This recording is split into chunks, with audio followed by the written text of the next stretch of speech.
c'est parti. Allez. C'est incroyable cette histoire, on y est. On y est. On y est, on y est, on y est. Ça y est.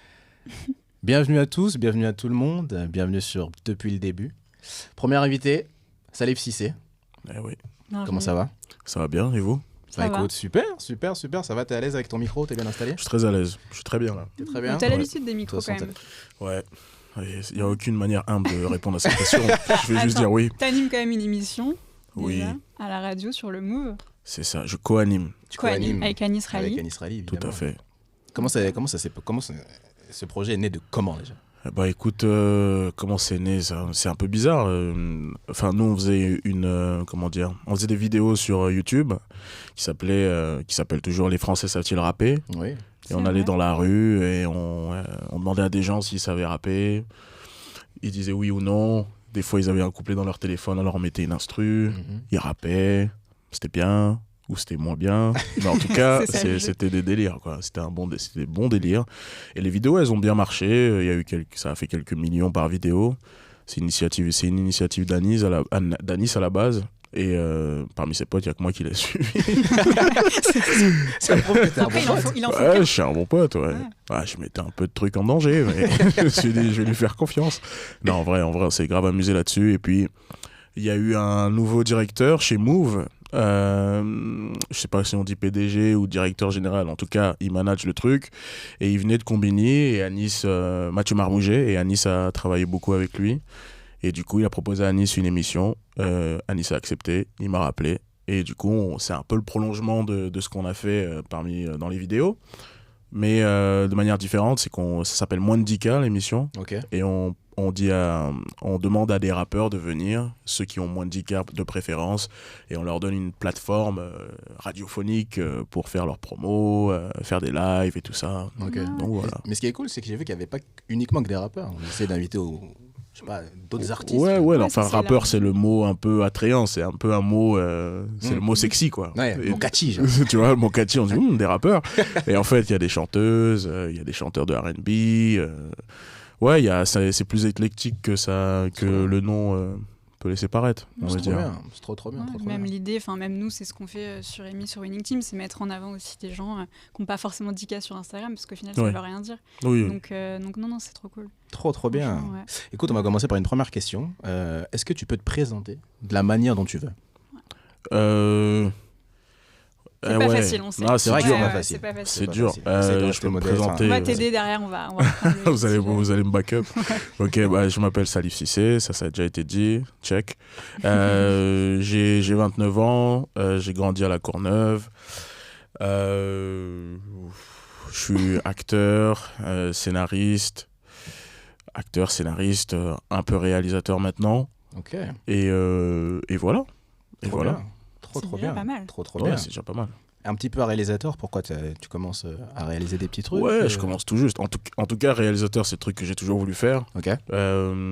Mais j'ai jamais eu le courage d'aller au bout de mes rêves. Mais par contre, acteur, ça m'est tombé dessus. Du coup, j'ai commencé là-dessus, comme Ouais. ça. On va y revenir. Et puis voilà. Et puis réalisateur, oui, j'ai réalisé un court-métrage il y a pas longtemps. Ok. C'est ton premier? C'est mon premier. Ouais, C'est mon trop premier bien. court-métrage que je réalise. Le deuxième que j'écris. Et là, il y en a un troisième que j'écris et que j'espère réaliser bientôt. Gang. Ça Trop part. bien. On peut en parler un petit peu ou c'est classé secret défense? C'est classé. C'est classé. sous scellé. Ouais, je préfère pas. Classé secret, ce rôle. Classé secret, mauvais oeil. Secret rôle. Ok. On s'en reparlera. On va s'éviter le mauvais œil. Trop bien. Trop bien. En ce moment, t'as tourné un film il y a pas longtemps Ouais, avec Julien Carpentier. tout à fait. Et en ce moment aussi, t'es en tournage. On peut en parler ça aussi ou c'est secret rôle comme tu dis? Ouais, non, on peut parler un peu Trop bien. de ce qui se fait, ça on peut en Trop parler. bien. Donc t'es en tournage sur Lupin saison 3. Ouais, Et trop bien. Comment tu te En- sens? T'es en- content? je suis très content. Trop Je suis cool. très content. On est en reshoot, c'est-à-dire qu'on a tourné l'année dernière. Ok. Et Gaumont, Netflix, ils ont décidé de reprendre des épisodes, du coup de repartir en écriture et de nous remettre dans le bain. Donc là, on est en train de finir. Il me reste 2-3 jours là-dessus. Je tourne demain, par exemple. Et ouais, non, c'est assez fou. Tu vois, moi je pensais qu'il y avait les Américains qui faisaient des reshoots. Comme quoi. Comme quoi, moi j'ai toujours cru aux séries télé et je suis trop content. Enfin, les dernières années, il y a eu beaucoup de séries françaises qui sont sorties. Et là, on fait des séries de plus en plus grandes en termes d'envergure, tu vois, et ça, c'est hyper positif. C'est ouf parce que c'est vrai que Lupin, c'est une grosse machine. C'est un gros succès. C'est une machine. Moi, je m'en rendais pas compte. Hein. C'était quelque chose. Et de l'intérieur alors de l'intérieur, c'est une grosse machine. Hein. c'est d'un coup, je m'en rappelle. Enfin, moi, je suis toujours un peu détendu, encéphalogramme froid, bas, on va dire. Et je me rappelle, il y a une interview de plateau qui se fait un des jours où je suis venu et le mec il me dit mais vous vous rendez compte, ça va être vu par tant de personnes, ça va être dans tant de pays, tranquille. Et en fait, moi ce que je savais pas, c'est qu'il y a 2 équipes dans Lupin. Donc il y a une équipe A et une équipe B. Okay. Et c'est pas une équipe A, une équipe B, genre B, c'est pas genre moins. Tu vois, c'est genre il y a 2 équipes. Une sorte de roulement, c'est ça? Non, c'est-à-dire que pendant que nous on tourne dans un lieu avec des conditions très très très confortables. OK. Le tournage à côté se fait également. Il y a à Paris, par exemple, et à Paris, il tourne aussi, et apparemment dans des conditions encore plus confortables. Incroyable. Donc, ouais, c'est un truc de fou. Et, tournage simultané comme ça, c'est fou. C'est fou. Et il y a de l'argent, il y a des moyens, il y a des ambitions, donc ça fait plaisir. Et puis ça diffère aussi d'autres projets que j'ai fait et que je fais encore en ce moment. Tu vois, c'est pas du cinéma d'auteur, c'est autre chose, quoi. Ouais. C'est des séries que j'aurais pu... C'est une série que j'aurais pu regarder quand j'étais petit, en grandissant avec les séries avec lesquelles j'ai grandi. Ouais, ça a du sens. Ça fait sens. On gardera le montage. C'est super. Et ouais, aussi, également, tu as tourné un film avec Julien Carpentier. Oui. Julien Carpentier que tu as connu sur un de tes projets que tu avais écrit toi-même, Couronne. Tout à fait. Couronne, ouais. Et du coup, comment ça s'est fait, du coup, la prise vous avez gardé contact, du coup, par rapport à Couronne, et il t'a proposé un rôle dans son prochain film, c'est ça? Ouais, dans son prochain film. Ouais, enfin, il m'en parlait déjà quand on venait de finir le tournage de Couronne. C'est son premier long. Okay. Son premier long métrage qui s'appelle La vie de ma mère. Ce sera avec Agnès Jaoui, William Lake Bill. Et il y a moi et Alison Wheeler en rôle principaux. Okay, ça va être cool. Et c'est super. Moi je suis d'autant plus content que c'est son premier long. J'ai l'impression que c'est quelque chose d'un peu inauguratif dans la carrière de quelqu'un. Donc tout le monde attend de faire son premier long. Son premier long, lui il l'a fait. Il a mis du temps à l'écrire. Et puis ouais, on s'est rencontrés sur Couronne. Ça s'était tellement bien passé. Le match scénariste, le match dans le terme matching, scénariste réalisateur, et je trouve que c'est un super réalisateur avec une sensibilité de ouf, et c'est un bon gars. Tu vois, c'est rare d'avoir des bons gars. Ça facilite le travail en soi. Ça facilite le travail, ça facilite. Et ouais, on s'est bien rencontrés, et puis il m'a dit écoute, et j'aimerais bien que tu joues dans mon prochain long métrage. Bon, j'espérais un rôle principal. Non, je rigole.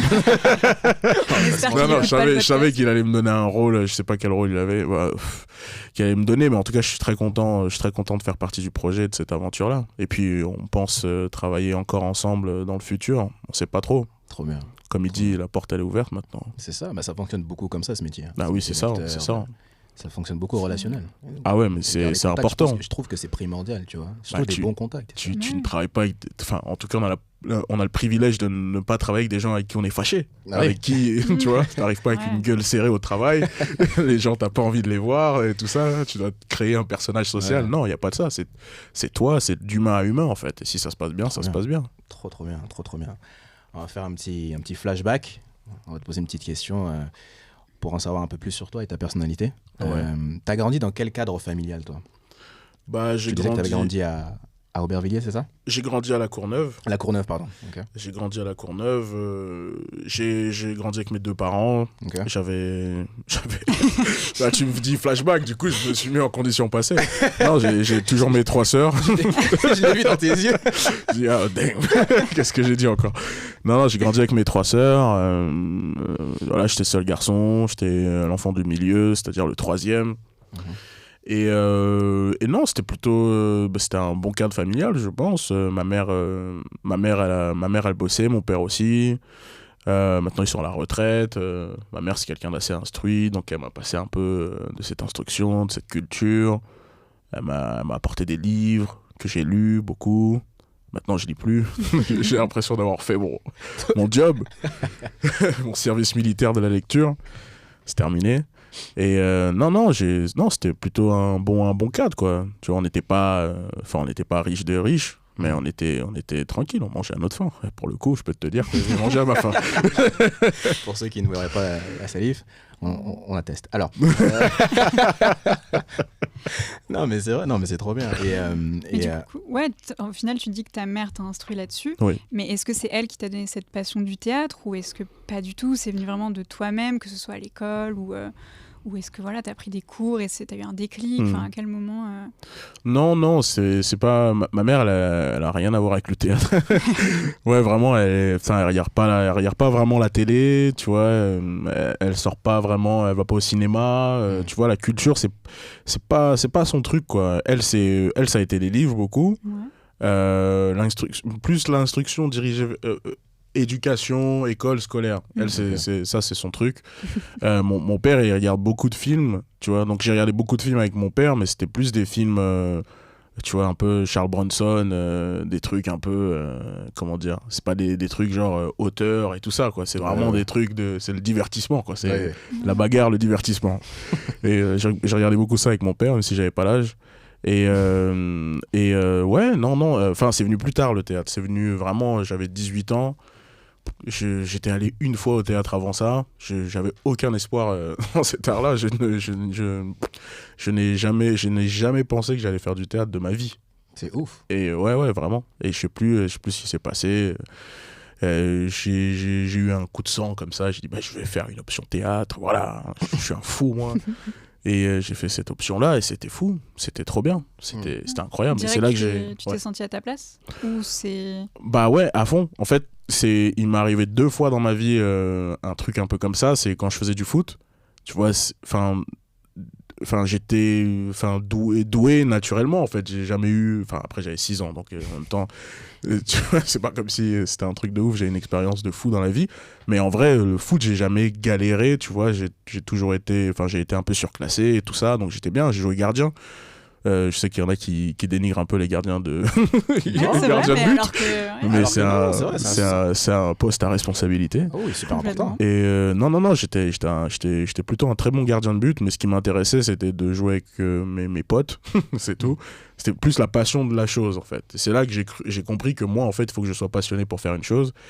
Et après, j'ai rejoué avec d'autres gens. Après, on m'a déclassé. Et j'ai joué avec les gens de mon âge. Et là, ça m'a plus. Donc, je suis parti. Et la fois où j'ai retrouvé ce sentiment-là de me dire « Ah, je pourrais faire ça tout le temps, sans effort, sans penser à de l'argent ou quoi que ce soit », c'est le théâtre, en fait. Je me suis dit « Mais c'est un truc de malade. » C'était comme un monde nouveau à exploration illimitée, tu vois. Incroyable. Ouais. C'était comme une évidence quand t'es arrivé dedans ou... En vrai, ouais.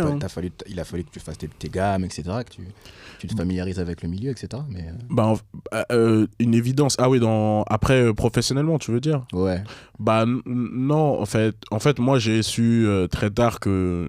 en fait, dans ma tête, je pensais que le théâtre, vraiment, c'était... comme si t'allais faire du squash, quoi, tu vois, c'était vraiment...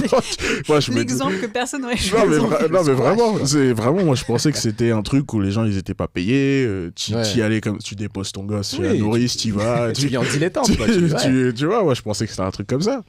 Donc, la première fois que j'ai vraiment bossé, je m'en rappelle, en tout cas, elle s'en rappellera bien, la metteur en scène qui m'a engagé, elle m'a demandé mon numéro de carte vitale, de sécurité sociale. Et je lui ai demandé pourquoi. Elle m'a dit pour faire ton contrat. Et c'est là que j'ai percuté. Je dis mais non, on est payé. Ah ouais. Tu vois, non mais vraiment. Alors que je suis pas bête, hein. Mais pour le coup, là-dessus, j'étais bien bête. Ouais, parce que pour toi, oui, c'était vraiment pas même une ambition. Même si ça te plaisait, tu t'étais jamais dit je vais en faire mon métier. Ouais. Et tu t'es juste c'est trop cool. C'est comme ouais, mais vraiment. Déjà, fallait passer le truc de c'est un truc de blanc. Déjà pour passer le cap de ça, il m'a fallu du temps. Et puis après. C'était j'imaginais pas que je me disais pas, je faisais pas la connexion entre les acteurs de cinéma et les acteurs de théâtre. Je me disais pas on fait du théâtre pour faire du cinéma, mais pas du tout, à des milliers, vraiment pas. Donc tout ça est arrivé après pour moi.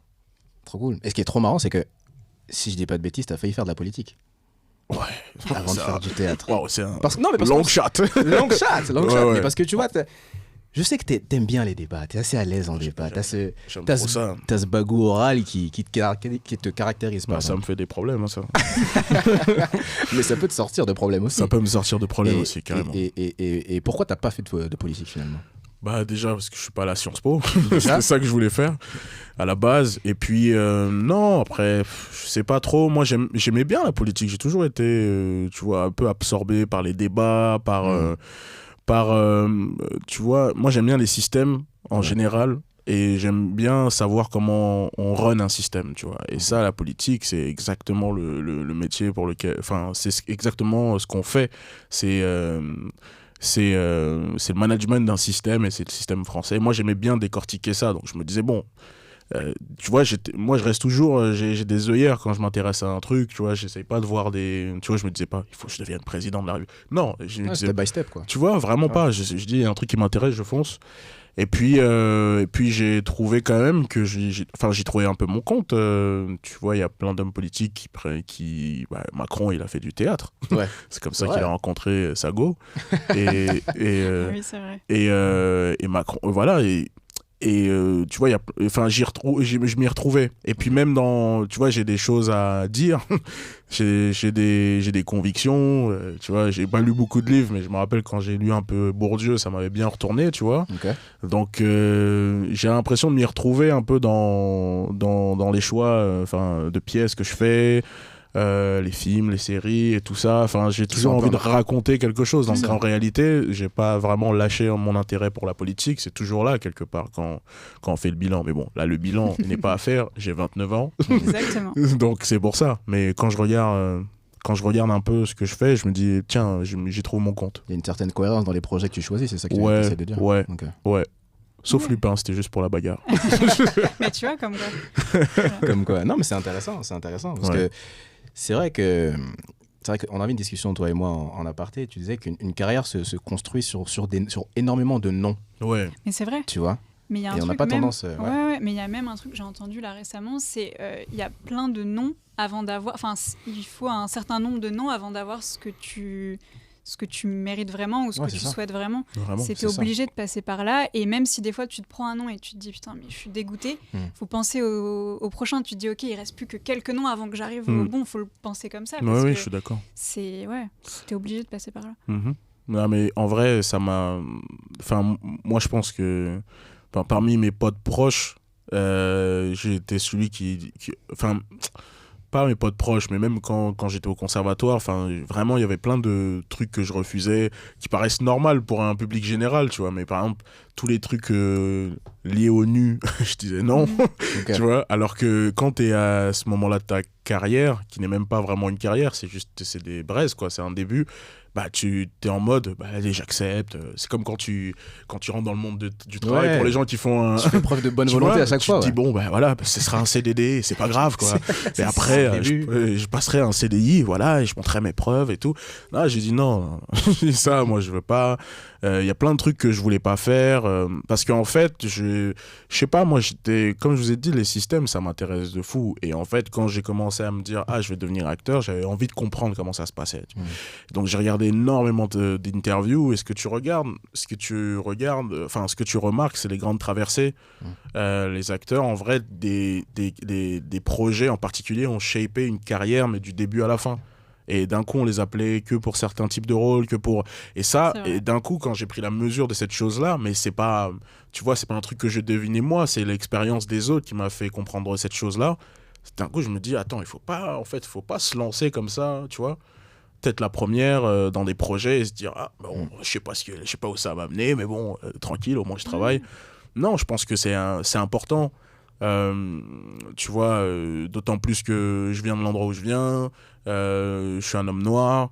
Il y a plein de choses en fait de paramètres à prendre en compte. Énormément. Et peut-être que quelques paramètres que mes confrères de peau blanche n'ont pas n'ont pas à prendre en compte, et tant mieux pour eux.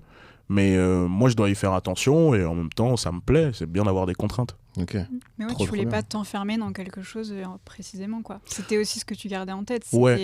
Chaque choix était réfléchi par rapport à ça. Ouais, bien sûr. Parce qu'à partir du moment où tu te dis que tu veux... Enfin, moi, je me suis dit que j'ai envie de faire ce taf-là au moins 40 ans. Je me suis dit que c'est pas une opportunité. On n'est pas venu me chercher en bas de mon square. Et on me dit, tiens, tu es l'élu. Prends le ticket d'or, vas-y, fais ton chemin. Non, j'ai vraiment voulu faire cette chose-là. Et j'ai vraiment pris la mesure de la chose. Il y a des choses qui m'ont fait peur. Je me suis dit, quand je me suis rendu compte qu'en fait, on donnait beaucoup plus... qu'on donnait un peu beaucoup de soi-même en fait, et que ça creusait dans l'intimité, que ça a touché direct dans les relations mère-fils, père-fils, tu vois, les sœurs, le cocon familial, ton intimité propre aussi, enfin tout ça, tu fais waouh, attends, si je vais pas pour 40 ans, je vais juste me faire du mal, tu vois. Et du coup, comment tu vas pour 40 ans? Qu'est-ce que tu fais? Quel projet tu choisis? Qu'est-ce que tu as envie? Tu vois, enfin, d'un coup, ça te fait des grandes traversées. Quoi. Ouais, c'est ça. Ouais. Tu te prépares en conséquence d'eux, toi. Ouais, franchement. Super. Ouais. Mais même nous, on disait maintenant, être connu, c'est aussi une autre dimension parce qu'avec les réseaux sociaux, c'est aussi on te prend pour toi en tant qu'acteur, mais des fois, on prend aussi pour l'image que tu as sur les réseaux. Enfin, c'est aussi un travail d'image et quand tu es acteur, tu te donnes à un personnage, mais au final, maintenant, la part de toi aussi en tant que, enfin, ce que tu représentes toi, c'est aussi maintenant un facteur énorme, quoi. Ah oui, Et toi, je sais pas si tu es à l'aise avec ça aussi, le fait de qu'on veuille aussi en savoir plus sur la personne profondément. Ou... Bah, ça fait partie de ce que je viens de raconter là tout de suite. C'est un truc qu'il faut assumer. Moi, je sais que j'ai eu des débats avec des acteurs, des actrices. Où on se disait, justement, il y en a qui disaient, moi, les réseaux sociaux, mais je tomberai jamais là-dedans. Et tout ça, je dis, calme-toi déjà. Et puis, non, c'est un truc qu'il faut assumer parce que ça fait partie du système et ça fait partie du truc. Maintenant, comment t'en joues et comment t'arrives à détourner le truc, ou en tout cas, comment t'arrives à faire en sorte que ça te convienne à toi. Et moi, c'est le compromis que j'ai réussi à faire. Je pense que, enfin, tu vois, j'ai pas une fanbase incroyable sur les réseaux, mais en même temps, tu vois, comme il était question à un moment, moi j'ai plein d'amis qui sont sur les réseaux, qui ont plein d'abonnés et tout ça. On a commencé ensemble un peu et tout. Ils sont vraiment, eux, c'est vraiment leur outil de travail, les réseaux sociaux. Moi, j'ai vu très vite que c'était pas forcément mon kiff. Je m'en foutais un peu d'être connu, ou tu vois, c'était pas forcément mon délire. Donc je me suis dit, bon, moi mon truc c'est le craft. Moi j'aime bien faire, j'aime bien me prendre la tête. C'est pour ça que la recherche théâtrale c'est un truc qui me plaît de fou. Même pour les rôles, tu vois, j'ai pas envie forcément qu'on me prenne que pour moi, même si je sais que moi est important. Mais en fait cette chose là, c'est l'individu, tu t'arrives à le comprendre en faisant ce métier là. En fait cette chose là est déjà comprise dans le métier d'acteur, sans réseau social. Et ensuite, les réseaux sociaux ramènent une dimension supplémentaire.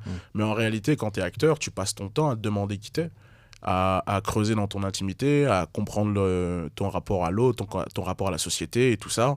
Et cette chose-là te façonne, et c'est cette chose-là que tu renvoies aux gens, et c'est comme ça qu'ils te prennent. Par exemple, tu vois, je me rappelle, il y a pas longtemps, j'ai entendu des gens du métier parler d'une actrice en disant, elle c'est bien, ça, elle fait un peu Madame tout le monde et tout, c'est super et tout. Non, laisse tomber. Non mais tu vois, ce qui est intéressant là, c'est de se dire, ah tu vois, en fait, juste, on s'en fout. Au bout d'un moment, tout le monde sait jouer, plus ou moins. Et on s'en fout, en fait, de ton talent d'acteur. Il est prouvé, il est établi. Il y a un moment où ce qui est important, c'est ce que tu dégages, ce que tu représentes pour les gens. Les réseaux sociaux, c'est une extension de ça, mais en tant qu'artiste, on est que dans ça. C'est quoi notre public? Qu'est-ce que je fais aux gens? Quel effet je fais aux gens? Qui se reconnaît en moi? C'est des questionnements de tout le temps, en fait. C'est fou. Et t'entretiens, quel rapport à ton image? Est-ce que dans ça, je pose une question dans le sens où t'aimes te regarder à l'écran, les projets que tu fais, tu les regardes après, quel rapport t'entretiens avec ton image? Bah moi, j'ai pas de rapport névrosé dans tous les sens du terme. C'est-à-dire que je sais qu'il y a plein d'acteurs qui sont en mode j'ai pas envie de me voir et tout, m'entendre ça me tue, il y a vraiment beaucoup de ça. Et moi, j'étais surpris de me dire ça. Je me suis dit, bon, on se la raconte tous, tu vois, justement, on se kiffe et tout. Et en vrai, je me kiffe pas tant que ça. J'ai appris à me kiffer. Ça me fait plaisir. Mais en réalité, j'ai un rapport plutôt pragmatique à ça. Tu vois, j'ai passé beaucoup de temps à me filmer avant d'être acteur, parce que je faisais des vidéos sur Internet et tout ça, donc mon image, en fait, j'en suis accoutumé. Ma voix aussi. Ça me dit rien. En fait c'est les gens qui projettent ce qu'ils ont envie de projeter et qui me renvoient ce qu'ils ont envie de me renvoyer. Mais en réalité, moi, c'est juste...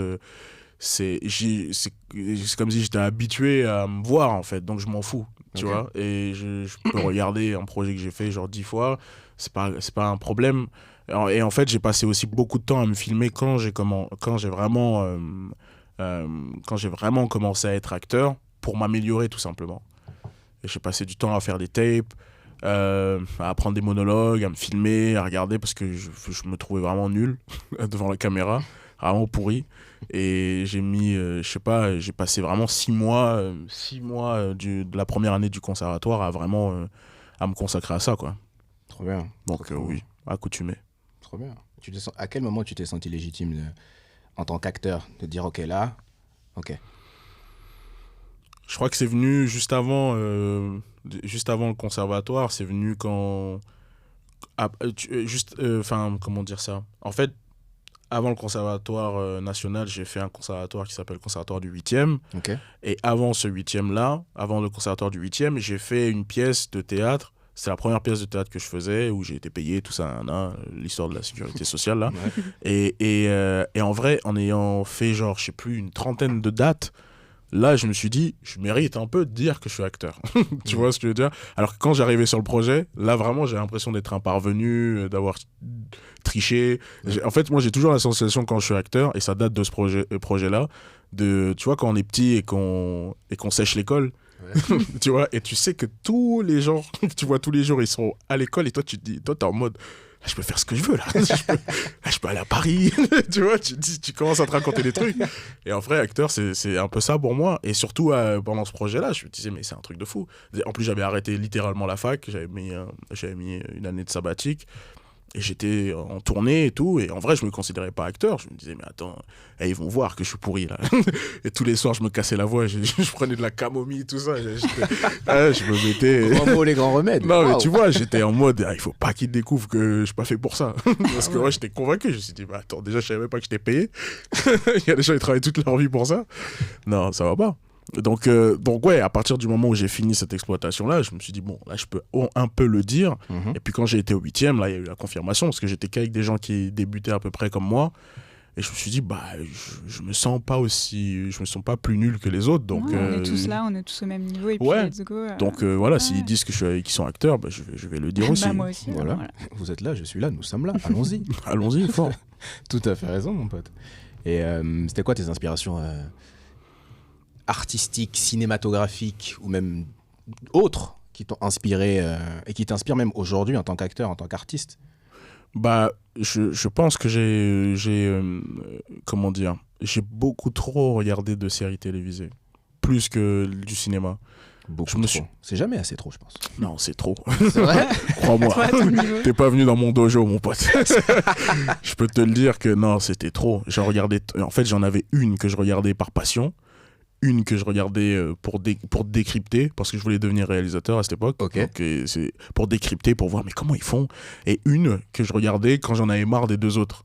Okay. Genre en mode récréatif. Donc t'avais ton petit roulement. Ouais. J'avais un roulement. Et en général, c'était une série, genre un 52 minutes par passion. Une autre, genre, il y avait encore du 52 minutes. Il y avait beaucoup de 52 minutes à l'époque, donc c'était une autre, mais moins bien, mais bon, ok, tranquille. Je l'analysais, de toute façon, je m'en foutais. Et l'autre, c'était un peu une sitcom. Je regardais beaucoup Mon oncle Charlie, je sais pas si tu me connais ça. Mon oncle Charlie. Il y a eu deux versions de ça, non, avec... Ouais, en fait, il n'y avait pas de version. Ce qu'ils ont fait, c'est qu'à un moment, Charlie Sheen ne pouvait plus le faire. Oui. Et ils ont ramené Ashton Kutcher. Ils se sont dit, peut-être qu'ils vont jamais voir. Ils vont peut-être pas s'en rendre compte, finalement. Si, on s'est rendu compte. La série s'en est rendue. La qualité de la série, on a pâti. Mais ouais, voilà, je regardais beaucoup de ça. I Met Your Mother, tout ça, tous ces... Enfin, j'en ai regardé beaucoup. Donc, je me disais pas... Mais comme je me disais pas que j'allais acteur, je me disais pas je vais devenir un acteur de séries télévisées. Je me disais juste que, enfin, c'était juste un truc. Enfin, j'ai appris l'anglais comme ça. Il y a beaucoup de choses en fait que même du vocabulaire de, je sais pas quoi, de médical. Je me rappelle, il y avait une anecdote en Écosse où il y a une pote à moi qui tombe malade et tout. Et je m'étais fumé à Dr House. Ah ouais. Et il me demandait en plus un accent, mais c'est fou, c'est incroyable. Ouais. C'est très puissant. Et déjà, je comprenais un petit peu. Et il commençait à dire des mots, mais bizarrement, son accent était moins fort quand c'était des mots techniques. Donc, je comprenais au moins ça. Okay. Et il y avait des trucs que, tu vois, genre un IV, tu vois, les trucs, les intraveineuses, tout ça. Toutes ces choses-là, je les connaissais, mais je me rendais pas compte. C'était pas conscientisé, tu vois. Je me suis dit, putain, ma mère, elle m'a dit d'arrêter les séries pendant tellement longtemps. Regarde ce que j'arrive à faire, putain. C'est en Écosse, je suis en train de parler avec un médecin, je sauve la vie de quelqu'un, putain de merde. Qui l'est cru, non, ça m'a servi à beaucoup de choses. Donc oui, ça, je pense que ça m'a fortement inspiré.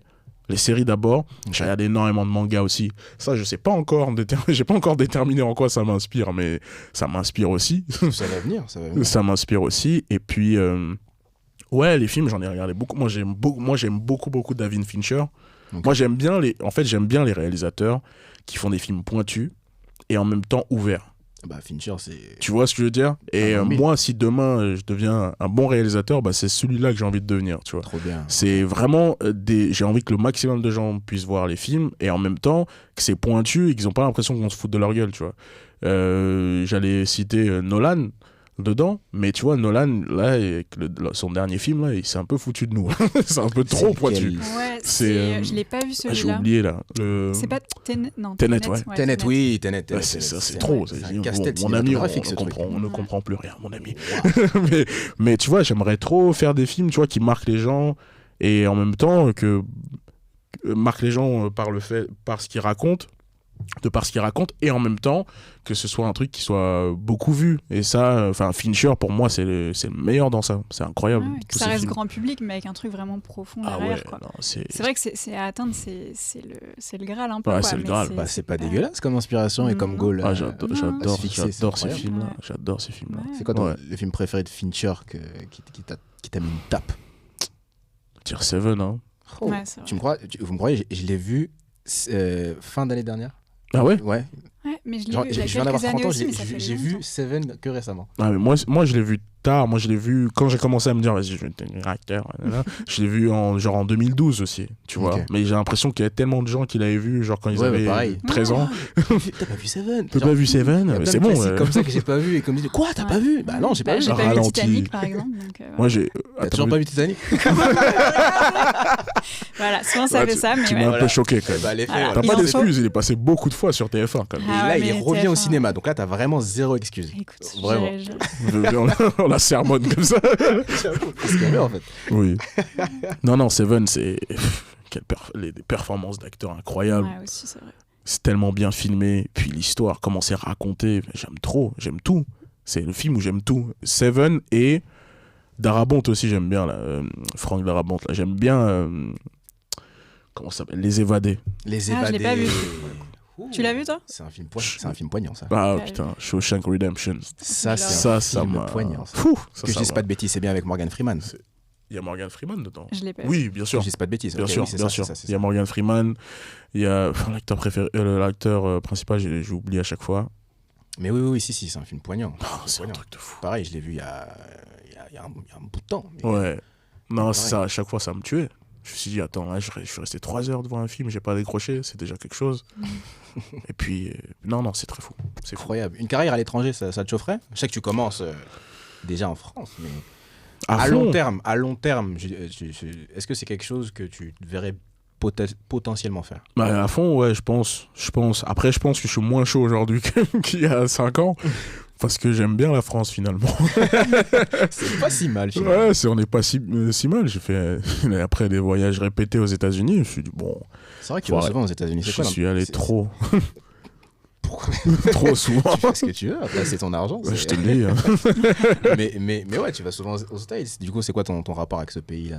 Bah, je te dis, j'ai appris l'anglais en regardant des séries télévisées. Ouais. Donc, au-delà de la langue, il y avait les décors aussi. Ok. Moi, par exemple, je me suis tapé tout Supernatural. Je sais pas si tu connais cette série. Oui, ça me parle. Tu vois ce que c'est? Bah, en gros, c'est une série où il y a ces 2 frères, les frères Winchester, qui combattent les forces du mal. Et ils se retrouvent dans toutes les villes des États-Unis quasiment, tu vois, ils les font toutes, quoi. Mais vraiment des terroirs, des endroits où tu vas pas du tout, genre des Moines, Iowa, des trucs comme ça, tu vois. Des bleds un peu perdus. Ouais, vraiment. Et en vrai, moi, j'ai vraiment commencé à kiffer les États-Unis grâce au décor de cinéma et de séries, tu vois. Je me suis dit, putain, c'est un délire, en fait, j'aime trop la vibe, j'aime trop les trucs. Et principalement grâce à cette série-là, puisqu'ils allaient littéralement partout, il n'y a pas qu'à New York et à Los Angeles. Et voilà. Et en fait, moi, je me voyais bien déménager là-bas. En plus, j'ai un oncle qui habite là-bas encore. Donc, je me disais, bon, peut-être, pourquoi pas. Et puis là, ces derniers temps, tu vois, c'est bien ce qui se passe en France. Et j'aime bien. Je commence à comprendre le truc. Ma carrière, elle est ici. Et on verra bien, tu vois. On verra bien. Mais clairement, oui, franchement, si l'opportunité se présente, j'irai. Mais voilà. Ouais, puis là, on te paiera le billet à ce moment-là. On pourra quoi ? Te payer le billet à ce moment-là. Ah bah ça, j'y crois bien. Tout frais payé, t'arrives là-bas, il y aura plus qu'à. Ouais, j'aimerais bien, ouais. Attends. Trop bien. Écoute, on va passer à un petit moment qu'on a surnommé le moment existentiel. C'est un petit... En fait, on va te poser des petites questions pour... Ça y est, flippe là. Ouais, non, t'inquiète, tout va bien se passer, mon pote. C'est un petit moment où, en fait, on va te poser des questions pour en savoir plus sur ta personnalité. C'est un peu notre questionnaire de Proust à nous, si tu veux. Tu vois ? Ok. C'est quoi ta plus grande peur ? Ouais, mon pote, le mec du 9-3 que je suis envie de dire qu'il n'y en a pas. On vient du 9-3, on est solide, mon pote. Mais non, ma plus grande peur, c'est un peu comme tout le monde, quoi, c'est de perdre ma famille. Ok. C'est un peu le classique. Ouais. Ouais, la plus grande peur, ouais, c'est ça. Enfin, en tout cas, corrélé à ce que je fais, c'est... Qu'ils soient pas là pour attester de ce que tu fais, c'est ça ? Ouais, il y a ça. Il y a ça et tout. Pour l'instant, ils attestent déjà assez, donc je suis content. Déjà, même si demain il se passe quelque chose, au moins ils auront vu ce qui s'est passé. Moi, ça me suffit. Mais au-delà de ça, que je sois tellement pris, que je fasse tellement de choses et tout ça, que je puisse pas trouver assez de temps pour les voir et vivre des moments avec eux, tu vois. Okay. Et, tu vois, j'ai un neveu là, et je suis arrivé, c'était un monsieur la dernière fois. Qui est cet homme?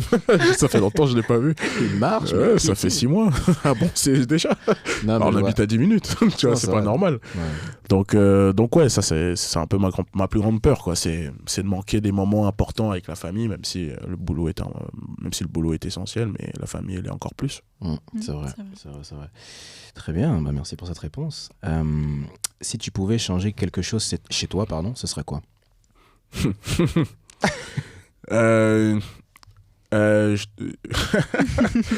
Tu demandes ça à un acteur, il a trop de choses à te dire. C'est pour ça que je pose cette question. Je sais pas.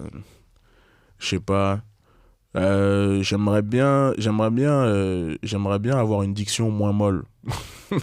D'accord. C'est con. C'est très précis. C'est intéressant. Non, c'est super intéressant. C'est con. Parce que t'as un peu des réalisations. Quand t'es acteur, on te renvoie tellement ton image. Des fois, il y a des trucs t'étais pas au courant, tu vois. Tu vois, il y a des trucs, on te dit ah bon, ok, d'accord.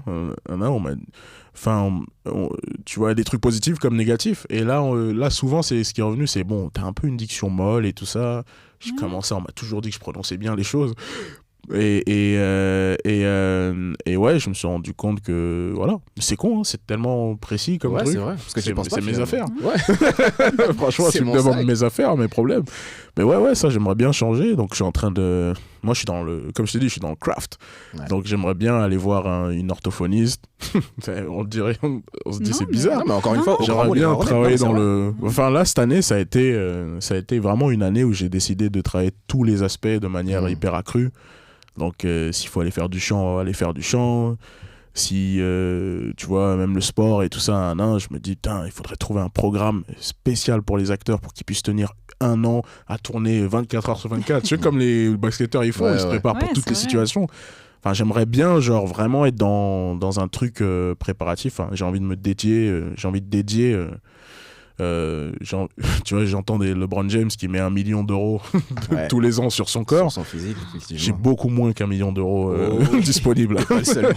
Mais tous les cents que j'ai, je les mets pour améliorer la personne que vous voyez en ce moment. C'est bien, t'aiguises tous tes couteaux, c'est bien. Ouais, il faut. Très bien.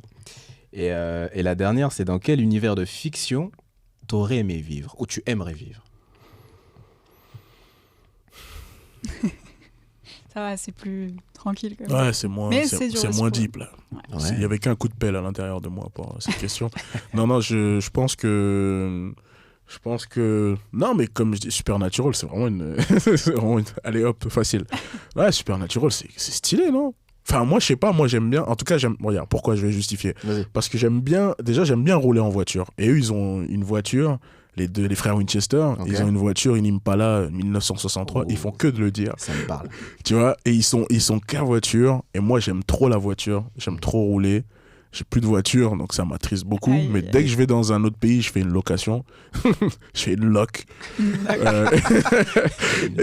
Et je roule, et j'aime trop rouler, en fait. J'aime trop rouler. Donc, tu vois, j'aimerais trop vivre dans leur univers à eux et sillonner les États-Unis en voiture. C'est un truc que je dois faire avec un pote.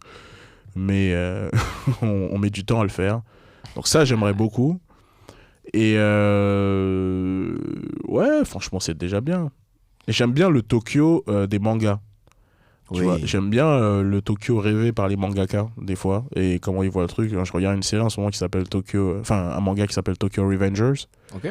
Et, saison 1, saison 2 sûrement saison 2 parce que j'attends les épisodes toutes les semaines. Ouais, saison 2. J'ai eu du mal, frère, avec cette série. Je sais pas pourquoi. Ouais, écoute.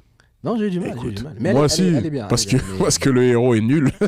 Qu'on se le dise. Ouais, parce que le héros, ça s'appelle Tokyo Revengers et c'est un mec qui... comment ça s'appelle ? C'est un mec qui a genre mon âge là, donc il doit avoir 30 piges. Et en gros, qu'est-ce qu'il fait ? En gros, c'est un peu un loser, il a raté sa vie, son appart il est dégueulasse, tout ça. Et il apprend qu'une de ses son ex du lycée décède. Et ça le choque et tout. Le premier épisode, c'est ça. Nanana. Et à la fin de l'épisode, on s'en fout, je spoil. Oui. Il meurt. Et il se retrouve 12 ans avant, à l'époque où il sortait avec cette fille-là. Son ancien lui. Et c'était un peu, il était dans un gang, mais tu sais, c'est les gangs japonais où ils ont des uniformes, tout ça. Et ils font que de se battre, ils font que de se péter et tout. Et il se rend compte qu'en fait, son gang de l'époque a une responsabilité dans la mort de sa copine dans le présent, et que lui a la capacité de retourner dans le présent, dans le passé. Et que du coup, il va essayer de corriger cette chose-là en essayant de mettre ce gang-là dans le droit chemin. Wow. Voilà, c'est super bien résumé en tout cas. Écoute, j'ai tout compris. C'est super mais le héros se fait tabasser tout le temps. Tous les épisodes. Donc tu peux pas t'identifier à lui. Tu dis bon, c'est vrai que je suis pas très courageux, mais à ce point-là. À un moment il abuse. Non, à un moment il abuse. Pour un héros quand même, fin de série, c'est. Tu vois, mais c'est osé. Pas à lui. Mais tu vois, c'est le genre de série que j'aurais regardé à l'époque pour analyser, parce que je me dis comment tu tiens un concept d'un héros qui se fait tabasser tout le temps, auquel on peut pas vraiment s'identifier, mais le truc tient parce que je continue à regarder. Tu vois, je me demande comment ils font. Donc c'est pour ça que je continue. Non mais t'as eu du courage. Je suis d'accord. J'ai arrêté la première saison. Ah bah écoute. J'ai arrêté la première saison. T'as raison, magnanime, t'as raison. Ok, bah écoute, le moment existentiel est terminé, mon petit Salif. Tu peux boire ton petit verre d'eau. Voilà. Je ne boirai pas ce verre là parce que j'ai bu dedans. Parce qu'Inès elle a bu dedans. Ouais, j'ai bien vu. Elle a bien mis comme ça là. Les lèvres tendues. Et après je me suis rendu compte que j'avais 2 verres. Ouais, bah écoute, t'as 2 verres, bah bois les 2. Voilà. Aval ta Salif. Moi je m'assoif. Je peux boire. Tu peux boire même le piché. Et vas-y que je bois piché au goulot. Allez. Non mais merci pour ces petites réponses. C'est quoi les derniers projets marquants qui t'ont je dirais marqué du coup. Est-ce qu'il y en a un ou une personne qui t'a marqué là récemment? Dans les projets que j'ai fait. Ouais, que t'as fait ou que t'as vu. Ou que t'as vu, ou tu t'es dit putain là. Tu t'es dit wow, ça envoie du petit bois, ça envoie du pâté. Ça envoie du petit bois. J'ai mis du temps perdu. Je peux comprendre. Ça envoie du petit bois. Quel projet m'a tabassé Ou quelqu'un, c'est peut-être, tu vois, un artiste où tu t'es dit là, quand même, ça t'a mis une claque ou. Très récemment, moi j'ai un peu la mémoire courte, donc c'est possible que oui, mais là j'ai l'impression qu'on va au-delà du domaine de la dernière échéance. Attends. Ouais, n'importe. Il a une mémoire courte, mais il se souvient du nom de la voiture dans Supernatural. Bah, bien évidemment. Une Impala 1963. 1963, il y a des éléments comme ça, c'est sélectif. Non, en fait, je sais pas, je sais qu'il y a un film que j'ai beaucoup aimé récemment. Je sais pas, j'ai beaucoup aimé. Non, en fait, On ne saura jamais. Non, il y a un acteur que j'ai vu jouer il y a pas longtemps, mais je peux pas dire dans quel contexte. Mais non, il y a un acteur que j'ai vu jouer, Denis Podalides, récemment là, en live avec mes yeux. Le gars c'est quelqu'un quoi. Vraiment, il est vraiment très fort. Il est vraiment très fort. Et je l'ai vu, moi la première fois que je l'ai vu, c'était en 2019. C'est un acteur de la Comédie Française, donc je l'ai vu à la Comédie Française dans une pièce qui s'appelle Fanny Alexandre. Et il y a un moment, il fait une apparition, il est monstrueux.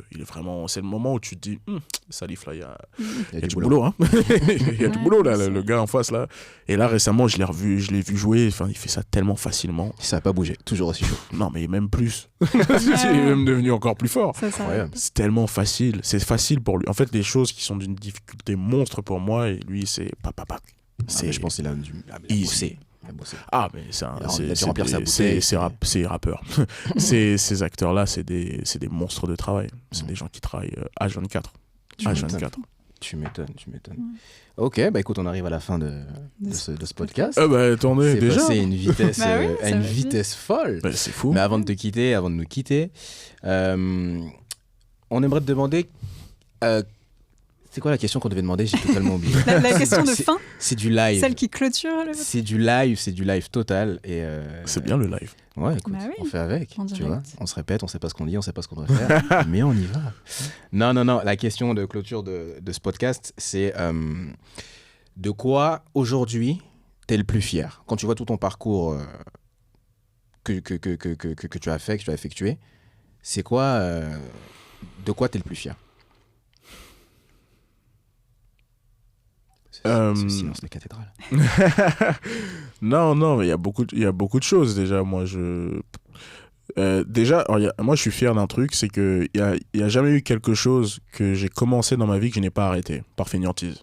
Waouh. Tu sais que ça déjà, c'est incroyable. Ouais. Parce que moi, je sais que ça fait partie de l'un de mes défauts. Je commence un truc, j'arrive jamais à... Bah regarde, Tokyo Revengers. J'ai pas terminé. Non, mais mis à part ça, c'est vraiment un aspect sur lequel moi, personnellement, je dois bosser parce que c'est un enfer. Tu commences un truc, c'est un fléau. Jamais, tu vois. Ouais. Mais c'est un beau fléau. Tu vois, j'avais cette discussion là avec une mentor. Justement les histoires de fainéantise, parce que moi je suis un grand feignant, mais en même temps j'ai un antagoniste, c'est que en même temps quand je m'acharne sur un truc, je lâche pas. T'as un switch en fait. Ouais, j'ai un switch et c'est bizarre, mais c'est que les trucs, évidemment c'est comme tout le monde, c'est les trucs qui nous intéressent le plus. Mais tu vois, genre, moi, l'effort, c'est un truc que j'ai toujours eu. En tout cas, j'ai le cerveau fait pour trouver les chemins faciles. C'est clair et net. Et c'est déjà un plus. Hein? C'est déjà un plus, putain. C'est un plus, parce que s'il n'y avait pas ça, bon, bah, à la maison, hein. C'est terminé, tu vois. Mais pour trouver les raccourcis, tout ça, j'ai toujours tiens, une petite anecdote là-dessus, même si je sais que c'est la fin. Mais tu vois, je me rappelle un jour, mon père, il s'est fait convoquer par ma prof principale, qui à l'époque était la prof de PS. Okay. On donnait des responsabilités à des gens qui nous enseignent le sport. Mais non, mais je trouvais ça beau. Et en fait, c'était ma prof principale et tout. Donc, elle lui fait le bilan de tout ce que je fais ailleurs. Tout ça, un élève moyen, mais avec du potentiel. Enfin, c'est toujours les mêmes conneries, là. Des facilités, tout ça. Et elle part de sa matière. Et en fait, on faisait du badminton ce trimestre-là. Okay. Et elle disait, mais il y a quelque chose d'assez fou chez Salif. Bon, là, je lui ai mis 15 ans. Mais je vais vous expliquer pourquoi je n'ai pas voulu lui mettre cette note-là. C'était que, bon, elle parlait pas comme ça, elle parlait pire que ça. Mais elle disait que, en fait, genre, on faisait du badminton et il battait les gens. Et elle disait que je battais tout le monde, tu vois. Je n'avais pas le souvenir de battre les gens particulièrement, mais elle disait que je battais tout le monde. Et en fait, je battais... Pourquoi elle nous faisait faire du badminton? C'est que c'est censé être un sport qui te fait dépenser de l'énergie. Oui. Et moi, j'étais toujours dans le bon placement qui faisait que je tombais là où la balle était et j'étais là. L'analyse toujours. Je ne me voyais jamais courir. C'est l'anticipation. C'était l'anticipation à fond, tu vois. Et elle disait, j'ai hésité, ma note c'est soit 8, soit 15. J'ai voulu lui donner 15 parce que je me suis dit, bon, voilà. Mais l'entre-deux de fou, 8 ou 15. Je te jure, parce qu'elle me dit, parce qu'il se dépensait pas. Enfin, il se dépensait pas. Enfin, je gagnais les matchs, mais tu vois, les trucs techniques qu'elle voulait nous faire, genre travailler ton revers, venir en coup droit, du taf spécifique. Genre. J'en avais pas besoin, j'étais là où la balle tombait. La balle est tombée là où je voulais, c'était bien. Et ouais, et ça c'est un exemple qui m'a marqué, moi et mon daron d'ailleurs. Et du coup, la feignantise, je me dis, bah, tu vois, au début, moi, c'est un truc qui je me dis, je suis supérieur à tous ces hommes. C'est pas de ma faute. Quand t'es petit et que t'as le narcissisme à fond. Et puis j'ai vu que ça m'a beaucoup empêché de faire des choses parce que en vrai, tu vas jamais loin sans le taf. Et maintenant, j'ai réussi à allier les deux. C'est-à-dire, il y a ce truc de, voilà, je trouve le chemin le plus court. Et en même temps, je lâche pas. Et tu vois. Ouais. Et là, encore aujourd'hui, tu vois, je suis encore acteur. Même quand c'est dur, je continue. J'écris, et écrire c'est un des trucs les plus durs qu'on peut faire, et pourtant j'ai jamais lâché un projet, je l'ai jamais abandonné vraiment. Je continue encore aujourd'hui, et il y a pas longtemps j'ai réalisé pour la première fois et je suis allé au bout du truc, et je me dis putain, ça je suis fier de pouvoir dire que ce que j'aime faire le plus au monde, c'est quelque chose qui fait partie encore de mon quotidien et de mon présent, tu vois. Donc ça, oui, fier de ça, ouais. C'est beau. En résumé, on passe par plein d'étapes, mais si tu vas jusqu'au bout des choses, c'est là où tu peux être le plus fier de ce que tu atteins, malgré tout le chemin. Et c'est aussi le but du podcast, c'est de parler de toutes ces étapes-là. Donc, non, c'est une très bonne réponse. Et ce sera le mot de la fin. Et ouais, écoutez, merci de m'avoir reçu. Merci d'avoir répondu présent. Très agréable. Écoute. Avec plaisir. Et puis de toute façon, on pourra peut-être refaire un épisode dans plusieurs mois pour voir l'évolution. Dans plusieurs mois. Attendez au moins 1 an. Oui, voilà, c'est vrai. J'aurai plus de choses à raconter, j'espère. Ouais. Écoute, on compte en mois ici. 1 an, c'est 12 mois. Donc on se voit dans 12 mois. C'est très fort. Voilà. Écoute, on fait merci ça. beaucoup, Salif. Yes. On peut suivre tes actualités sur les réseaux, etc. Oui. Instagram. Salif Cissé. Salif D. Cissé sur Instagram. Sur Insta. Vous savez, tapez Salif Cissé, vous voyez un mec au visage joufflu, c'est moi. Très bien. On mettra tout en description. Et puis nous, c'est Winning Team Club et Amy Mag sur Instagram. Sur Instagram. Merci de le rappeler parce que j'avais totalement oublié. C'est très fort. Ouais. Merci beaucoup. Merci. Ciao. Merci à vous. À la prochaine. Peace out. Peace out.